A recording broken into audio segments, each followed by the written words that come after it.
All right, good evening, everybody. It is the Safety and the Sportswriter Show with Knoxville Nate and Big Joe as we come to talk to you on the 27th of March, Sweet 16 weekend. And we are now down to, 12 teams left in the NCAA tournament. It has been, as usual, buzzer beaters, a lot of excitement. There is a little bit of it going more to form than it has been in past years. We don't have quite the Cinderellas, but that was always a mixed bag, anyways. A lot of coaching changes. Really shocking how fast the coaching changes are happening during the tournament. I would have thought, Nate, I would have thought they would have slowed that down a little bit, but they don't. I wouldn't think they'd want the coaches changing colleges to take anything away from what is, like I said, a good tournament so far. But first of all, how you been doing, and what do you think about the tournament so far? Yeah, I mean, I've been doing great, and I got a little week off, which was nice, and I got really used to it towards the end there. I could have probably done 2 weeks. We went 9 days, but probably could have done 2 weeks to be honest with you, considering I hadn't taken a vacation since like a year and a half ago. But I expected as teams start exiting the tournament, their season's over. So as soon as these teams, that their season's over, the ones that made the tournament, well, the schools that didn't make the tournament and fired their coaches, they're hiring those coaches that are getting out of the tournament, and so I kind Yeah. of expected that. But obviously the big news is UNC and Hubert Davis getting fired. I'm not surprised that he got fired. However, I would have cheered harder for UNC to win instead of cheering for VCU if I'd have known that was going to lead to his firing. Because as a Duke fan, I wanted him to stay there forever because they been barely making the tournament, and we've been beating the crap out of them most of the time. So I kind of wanted. I'm a big fan of Hubert. I wanted him to stay, but interesting that Greg McDermott, Coach McDermott, retired from Creighton. He's been there for a long time Yeah. and done a really good job. So I thought that was kind of something that some people are talking about, some people aren't. And then I've heard rumors that Bill Self might retire from Kansas. And He's been around a while too. usually when there's smoke, there's fire. And I know that he was not real happy with things going on this season. With his big star. Darren Not Peterson, how wanting to he'd play. play sometimes. Yeah, he'd play the first half and then he'd sit out the second half. And Bill Self is 63, I think. He'll be 64 in a few months. And what does he have to prove? I mean, the guy doesn't need any money. He makes $13 million a year, and he's made almost that amount. He's made 10 million or more for the last like 15 years. He's been the coach at Kansas since 2003, Joe. Yeah, I mean, that's a long some network, time. some network will pick him up. I mean, but let's talk about the health of college basketball right now. Patino this week came out and said there's no such thing as blue bloods anymore. That the old time, the UCLA's, the Kansases, the Kentuckys, the Dukes, North Carolinas, they're kind of, I don't want to say, I don't know if the proper word is devalued as much as with the NIL, with the transfer portal, it's easy for a lesser, not a mid major as much, but one of these lesser programs to grab three players and suddenly become a threat for a year. You know, they can jump and kind of it's even the playing field, so to speak. And we've seen it happening with college football, especially.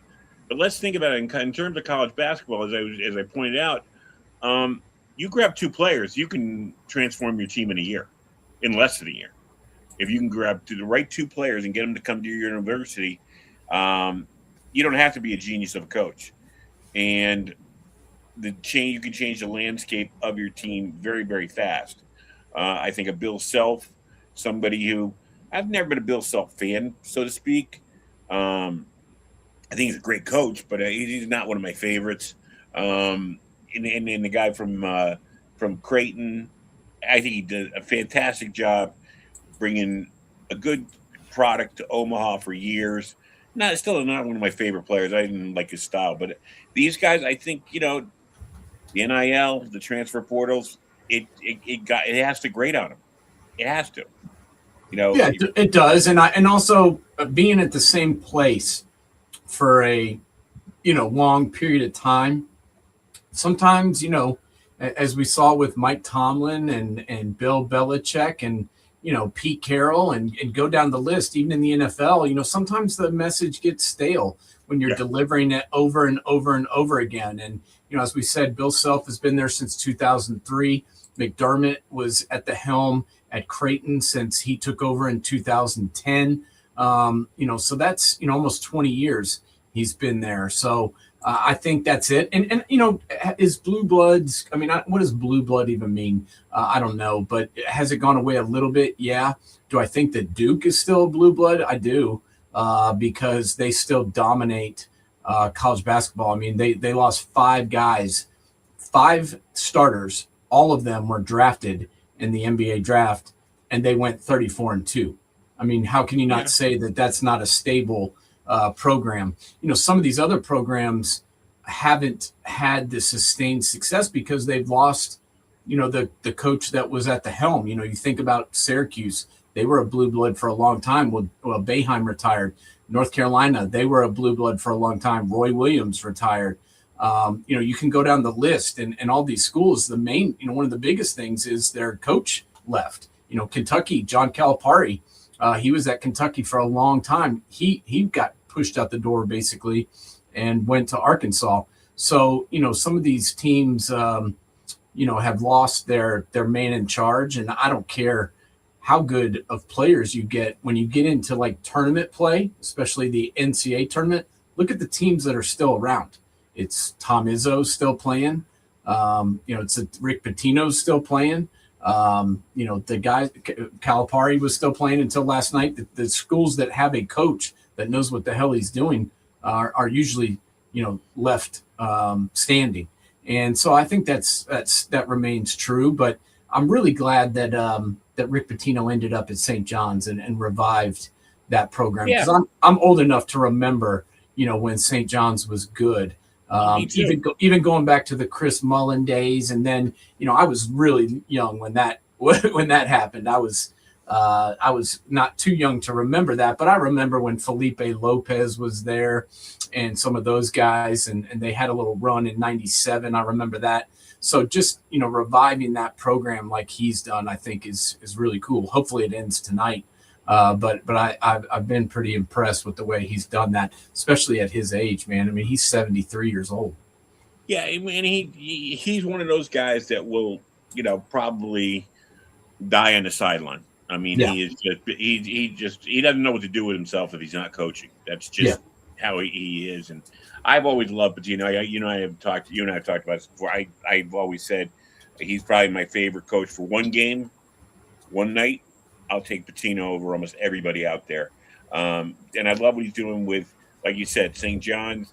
He could have sat there and maybe waited around or gotten somebody else, gotten a UCLA or something like that. But I think it's really good. And it's for him as a Long Island kid to go back and revive St. John's.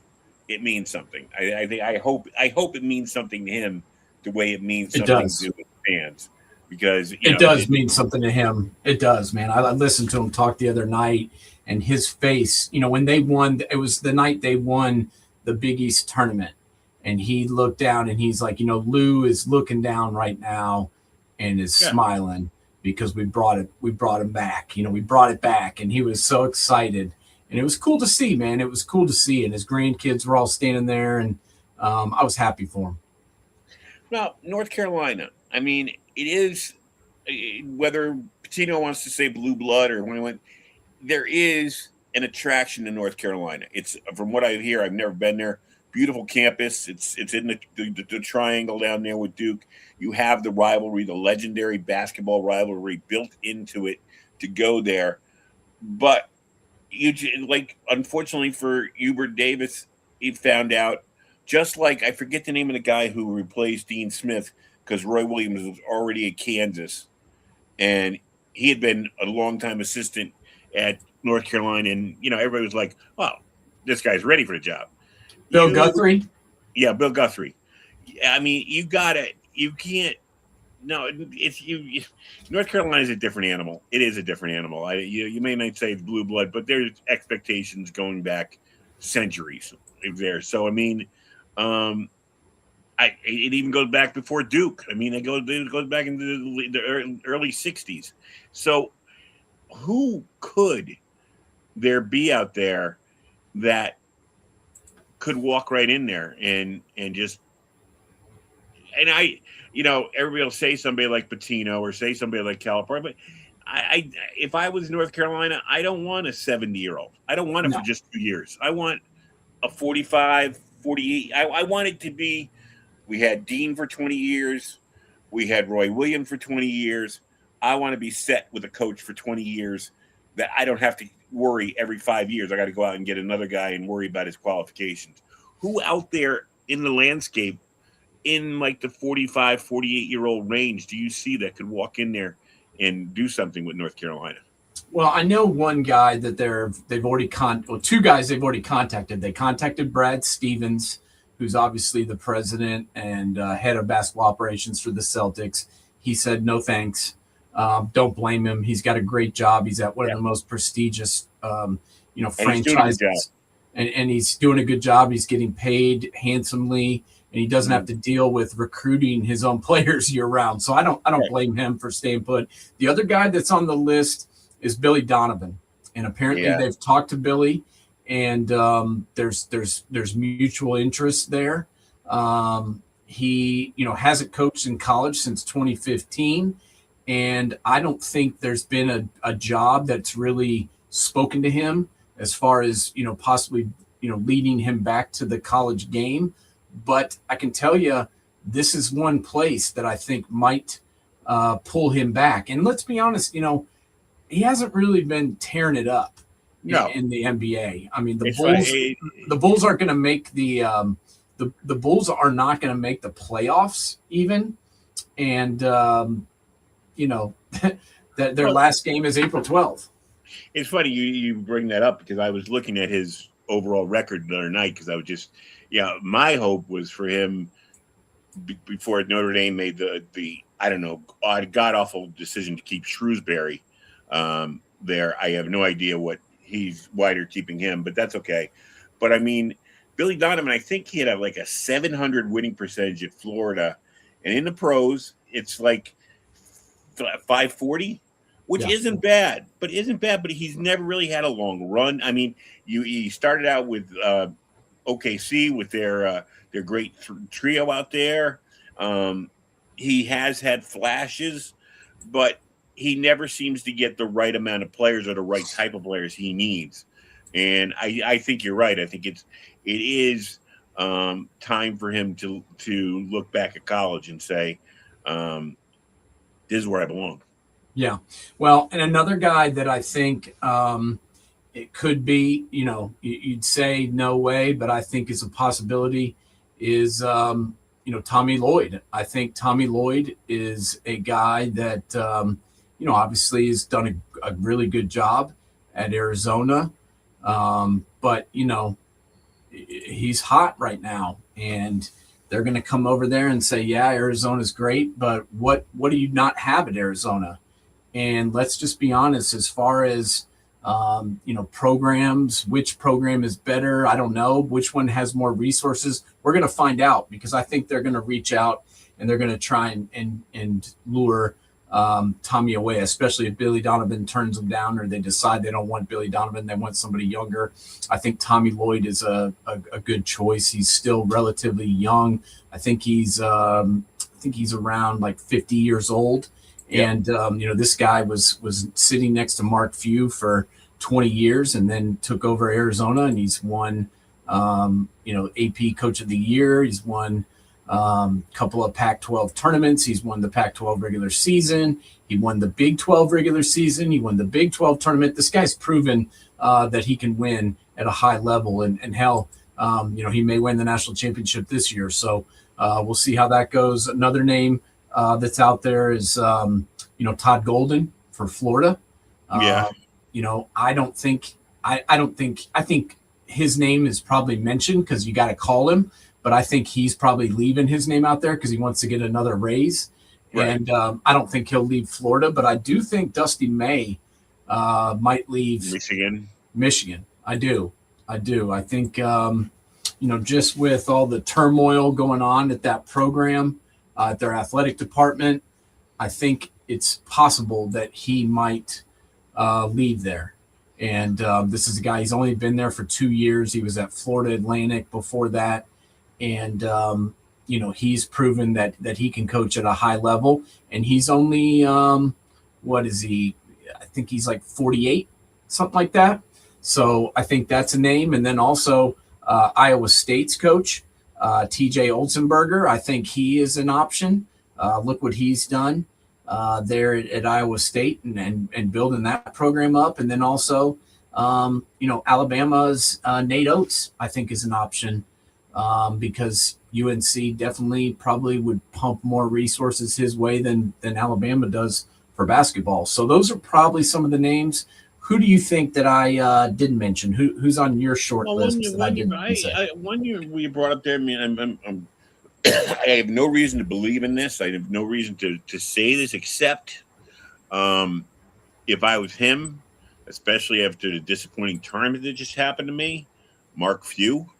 He's been with Gonzaga for a long period of time. As you said earlier in the broadcast here, sometimes the message gets stale.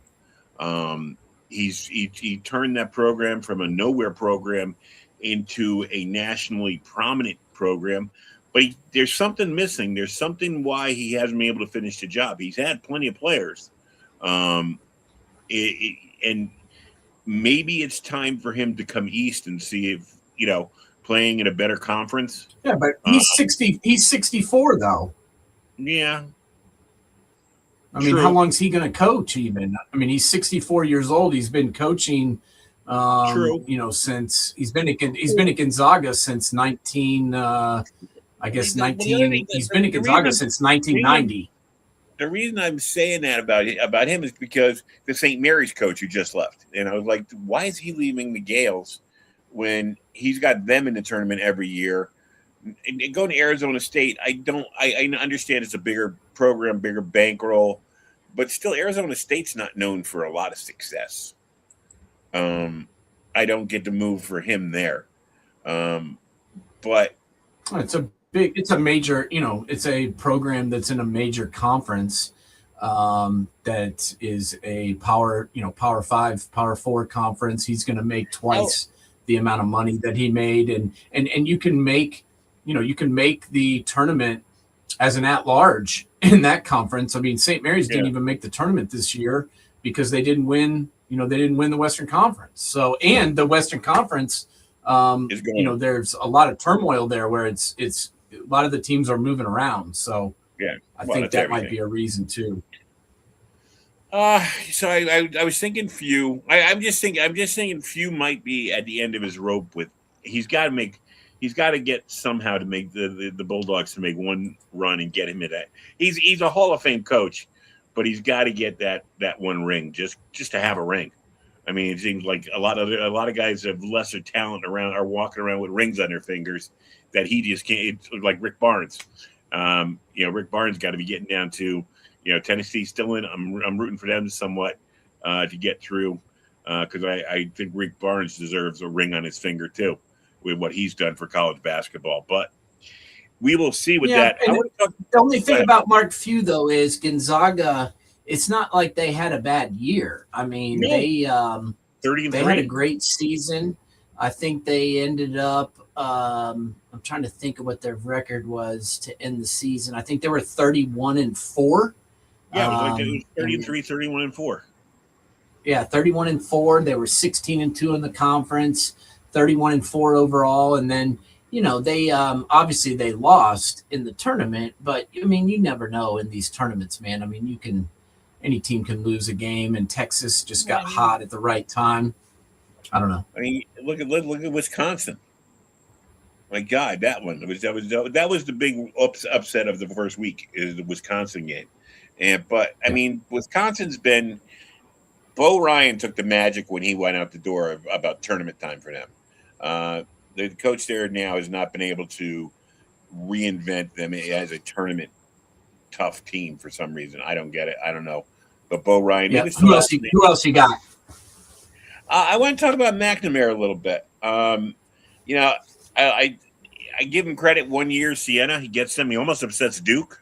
Had that first half against Duke. Had everybody watching that game. McNamara, I thought he was going to get the job when Boeheim quit. I thought that was going to be because he is such a legend up there.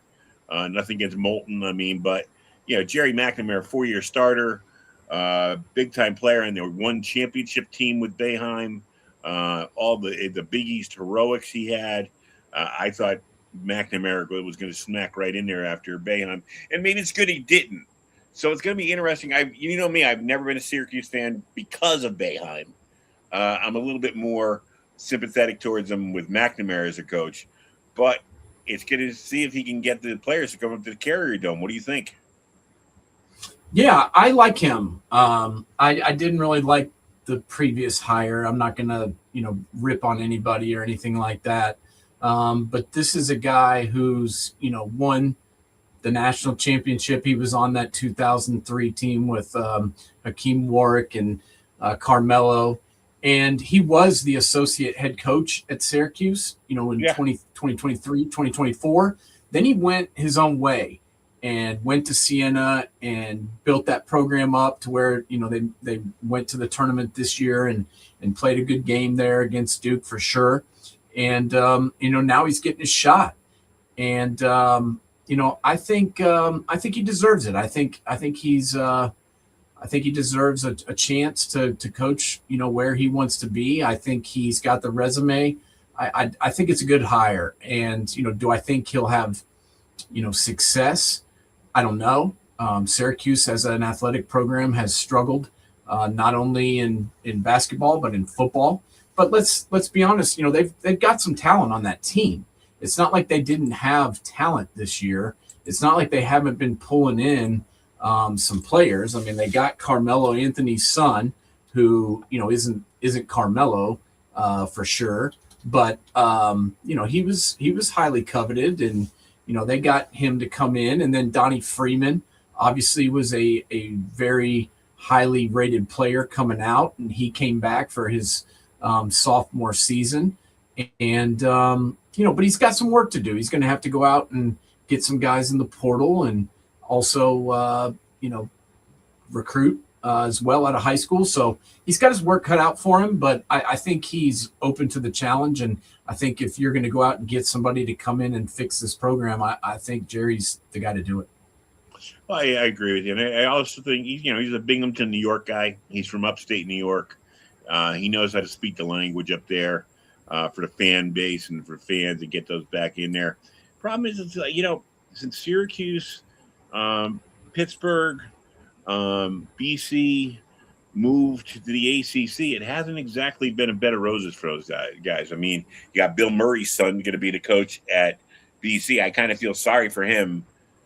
I'm not saying he won't be a good coach. I'm not saying he can't be a good coach, but I would, if I was his friend, I would have said maybe do kind of what McNamara did. Go to Siena. Yeah. Go somewhere there first before you go to BC, because right now BC's been the place where really head coaches go to die. They don't usually make it out of the second or third year. It's been a rough place to coach at, not just in basketball. I mean, any sport except for hockey. It's been rough, and they just don't. I just don't think they care. Up there, and they don't have the funding as well. Look at their team this year. I think they finished like 11-20. They were 4-14 in the ACC.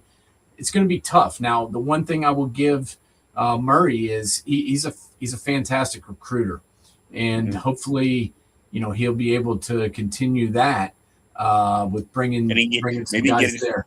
Maybe get his dad's money. Yeah, well, I mean, maybe his dad will throw some cash into the program because he's going to need some cash to. These guys are going to be like, yeah, we loved you at UConn, but you also paid us to go to UConn, so you don't have to pay us to come here.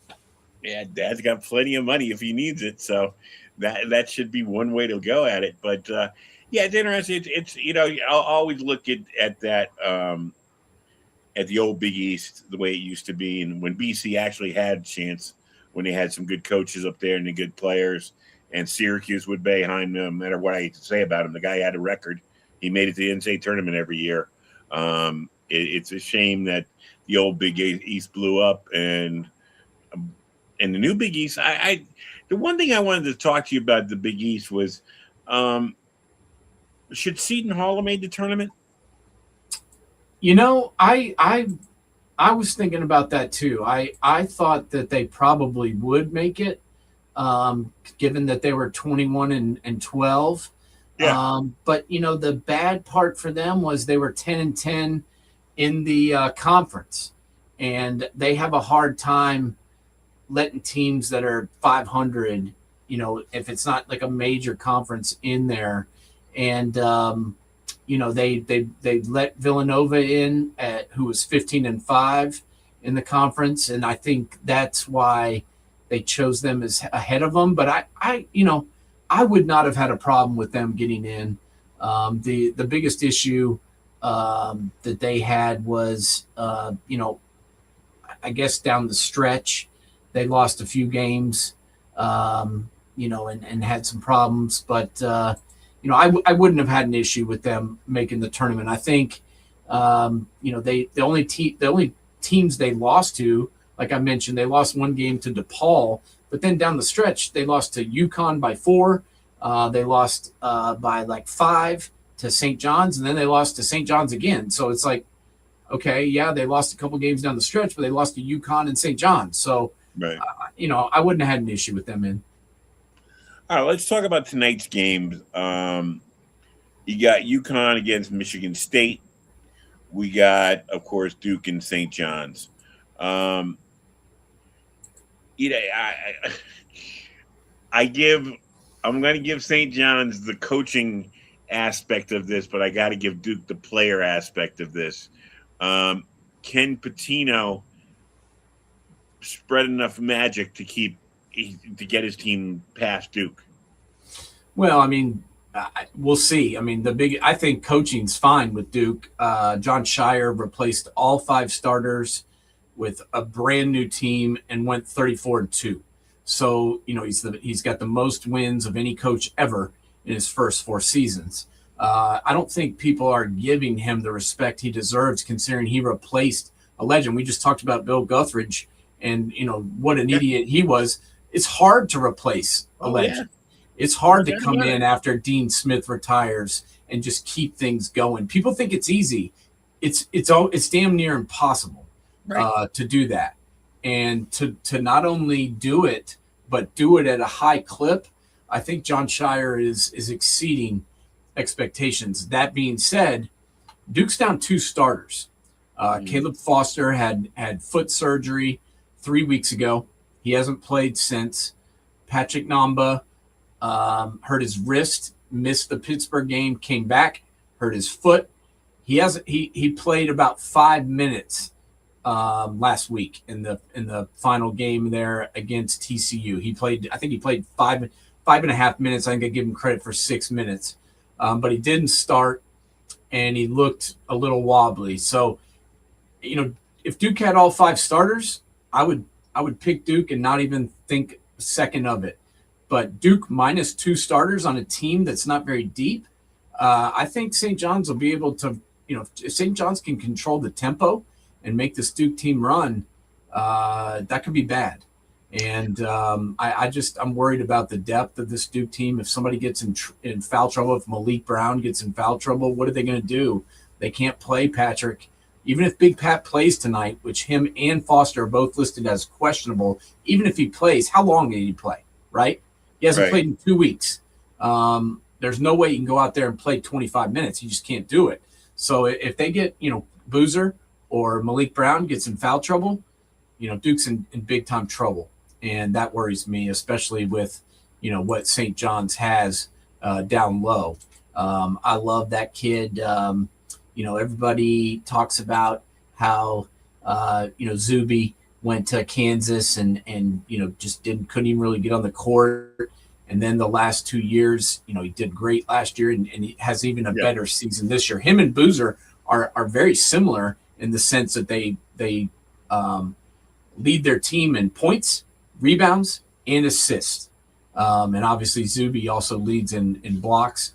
And, he's just a baller, dude. And he's going to be a problem for them down low. And like I said, if Zuby can get those guys in foul trouble, I think St. John's can win this game. A lot of people, maybe it's overblown, but a lot of people, they used to say tournament time, especially if you're a team that's a favorite like Duke coming in, to have that tough game, especially first or second round, kind of that wake-up call, still be able to come back. And they won by 6 points, 8 points? Against Siena? Yeah, they won 6 or 8. Okay, so that those wake-up calls are important. Do you think that's overblown in today's basketball, or is it still a learning experience for these young guys and worthwhile, especially going into a game like tonight, to keep them on edge?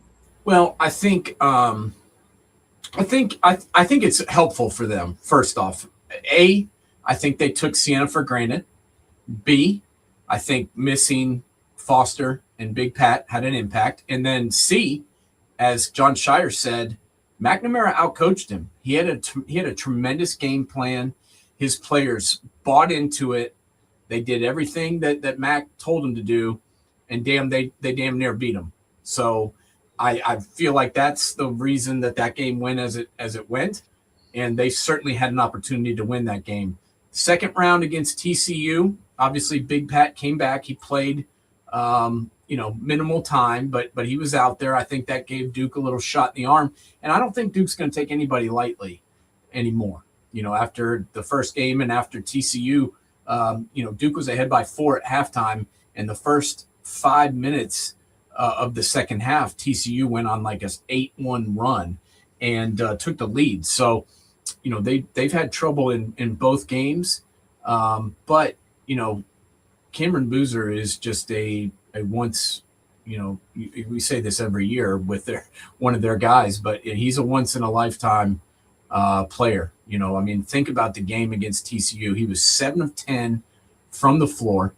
He had 19 points. He had 11 rebounds. He had 4 assists. He was 5 of 5 from the free throw line, and he had 3 steals.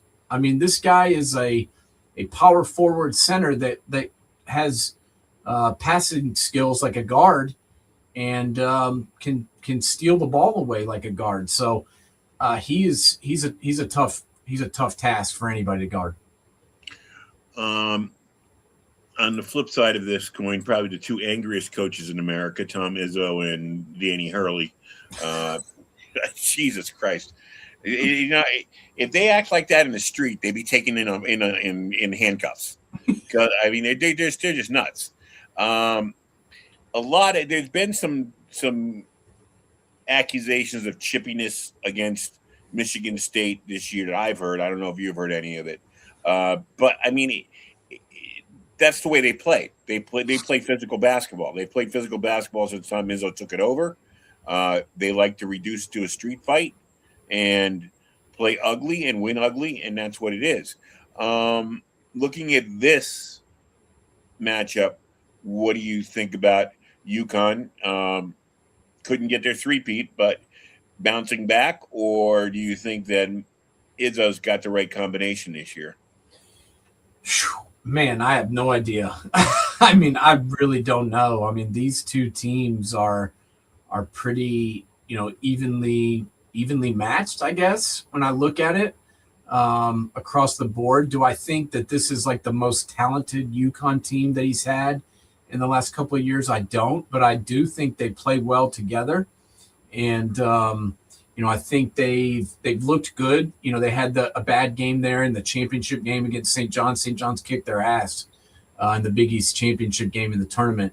But they've looked good since then. And I think they've really gotten it together. I'm very interested to see how this game goes because I really have no clue as to who's going to win this game. I mean, you got two coaches that have been there before.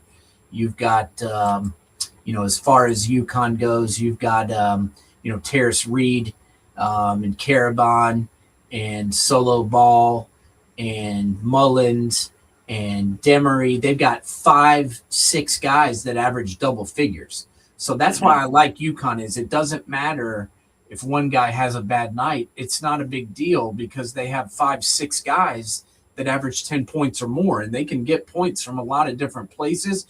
That's big in the tournament because if one guy has a bad game, you can be sent home in a lot of instances. But with with UConn, I mean, hell, there's 5-6 guys that average 10 points or more, and that's a good thing when you're playing tournament basketball. Yeah, and Hurley's a quality coach. I mean, he was raised around basketball, raised by a coach, basically, to be a coach. So, I mean, and like we know what Izzo can do, so it should be interesting. Who do you, as a Duke fan, is there a team you'd rather be facing in the next round, or doesn't matter? I'd probably rather play Michigan State. Okay. I don't know why. I just, this UConn team, Danny Hurley, he's not afraid to play anybody, and he's won this tournament twice. Last year, they lost by 1 point to the national champion, Florida. And then This year, here they are back in the Sweet 16. I don't want to play them. Right. All right, let's look over, and of course, the other end of the brackets tonight. Let's see. We have your second favorite team, Tennessee, matching up with Iowa State. And then we have your least favorite team, Michigan, matching up with Alabama. So yes. I can pretty much know you're looking for an Alabama-Tennessee result. Yes, that is 100% correct. And I've got to be honest, I've been to almost every Tennessee game this year. I've watched every game, and I've been to nearly all the home games. And they're a good team. They're a solid team. They have a lot more bigs than they've had. That's been their Achilles heel the last 2 years. They just haven't had a lot of guys down low that can help with rebounding, altering shots. This year they've got J.P. Estrella. They've got Felix Ikpara. They've got Jalen Carey. They've got the freshman Dwayne Brown. They've got 4 guys that are 6'10" or bigger that they can rotate in and out. The only issue is they've only got one guard, and that comes to bite your ass in these tournament games. However, especially if foul trouble injury, especially if there's a foul or an injury. Exactly. And especially at the end of the game when you're fouling everybody and you got to get the ball up the court, they really only have one guy that's a ball handler, and that's Jacoby Gillespie. However, last game against Virginia, the player of the game, was Bishop Boswell, and he hit 4 threes and did a great job handling the basketball. Now, he hasn't done that all year. This was the first game he hit more than 1 3-pointer in a game all season, but he hit 4. If he can play like that, they could win. And I also say this, Nate Ament is the highest rated recruit that Tennessee has ever had in their basketball program. And, do I think he's the greatest player ever? I don't, but I do think he's the guy. If they're going to beat Iowa State, it's going to be because of Nate Ament. He's been nursing injuries the last couple of games, and Jacoby Gillespie stepped up. And like I said, Boswell's stepped up. But if they're going to win tonight, they're going to need 25 points out of Nate Ament. They're just going to have to give him the ball and let him do it.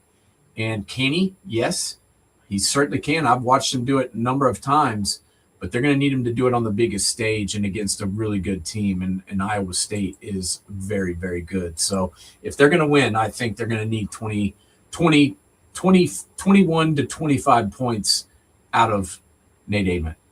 All right, one last thing before we get going here. Arizona, Purdue. Purdue had a great Big Ten tournament. I'm not a big Painter fan. I think he's a great recruiter. I think he's one of those guys that his team plays as good as the team he puts together. That team is, but this year it seems to be different. His team grew through the year. It got better towards the end, but they are playing the prohibitive favorite Arizona.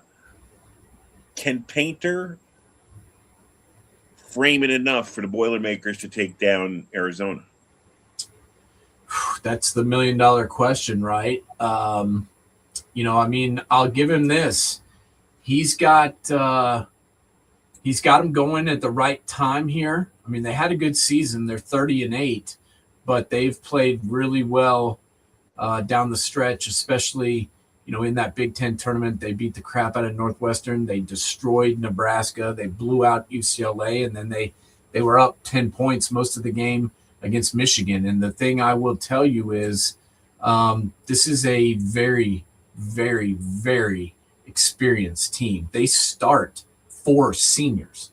I can't remember the last time a team in the Elite Eight had 4 seniors on it, Joe. I mean, I just really can't remember that. UCLA, 1971. Yeah, I mean, I guess. I mean, Duke in 1991 when they had Christian Laettner and Brian Davis and all those guys, Bobby Hurley. I guess. I think it's a strength for them. I do. I think it's it's a big time strength having all those senior guys. If you watch the game last night, they didn't look nervous at all at the end. There was possessions where Texas kind of looked at each other and they were just like, what the hell are we doing? What are we going to do?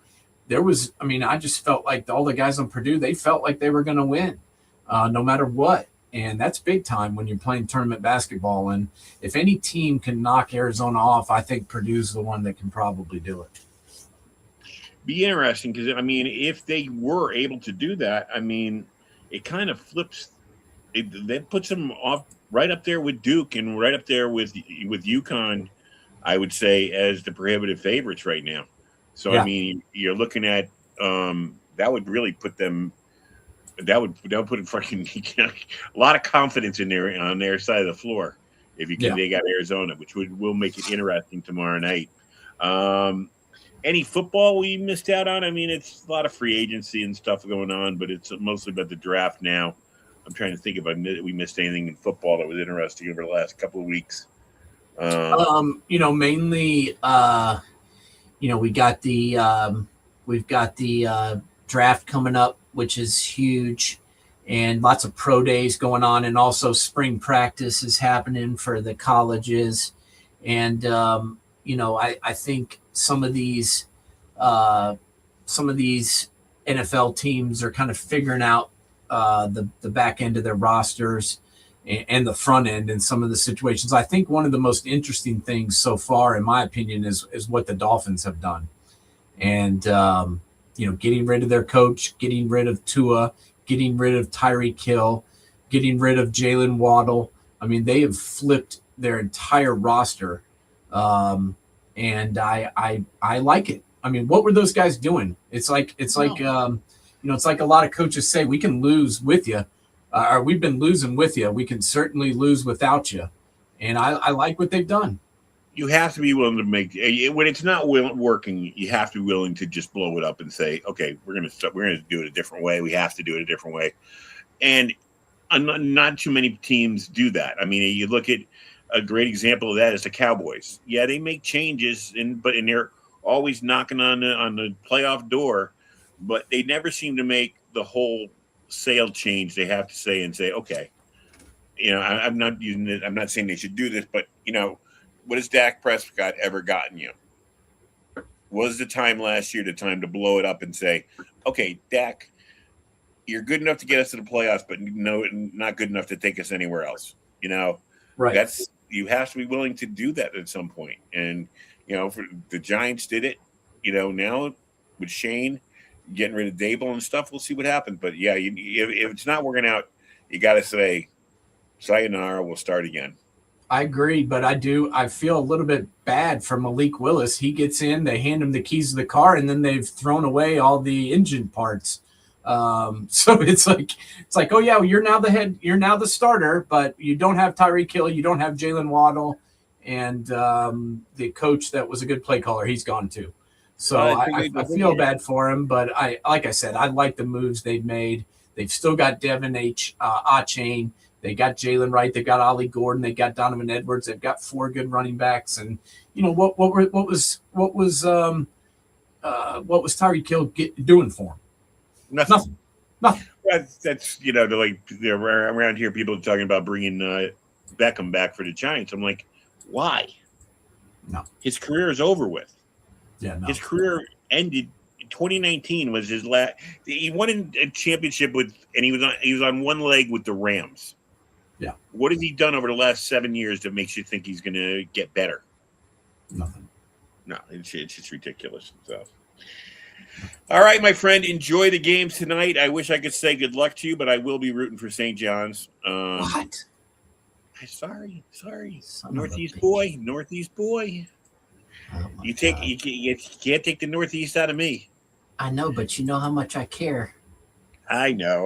Well, I won't be rooting as hard. The funny thing is, and somebody said this, and it's like, if you'd never seen a game this year or whatever, and somebody said tonight there'll be Michigan State against UConn, St. John's against Duke. You said is the Final Four tonight? Yeah, true. This could be the Final Four. I mean, I could see these teams, all 4 of them making it. So it's going to be good. It's going to be good basketball. And you know what? I'm really happy that both. I'm pretty excited that both my teams made the Sweet 16 this year. And you know what? Regardless of what happens tonight, even if both of them lose, obviously I'll be disappointed. But I'm pretty happy to make it this far, and I'm happy for these kids, especially the Duke team going 34-2 after losing Cooper Flagg, who was a generational talent, and Con Knipple, who's one of the best players in the NBA. I mean, the other thing about that is, like, if by any chance Michigan State comes out of the East, I would be rooting for Tennessee the rest of the way if Tennessee can make it, because, like I said, I had liked Rick Barnes when he was up with Providence when he took over for Pitino, and the man deserves a ring. So he's a good man. He's a great coach, and he's an even better person. I'll tell you that. That's for sure. All right, my friend, have a great night. I will see you next week. All right, go Duke. Go.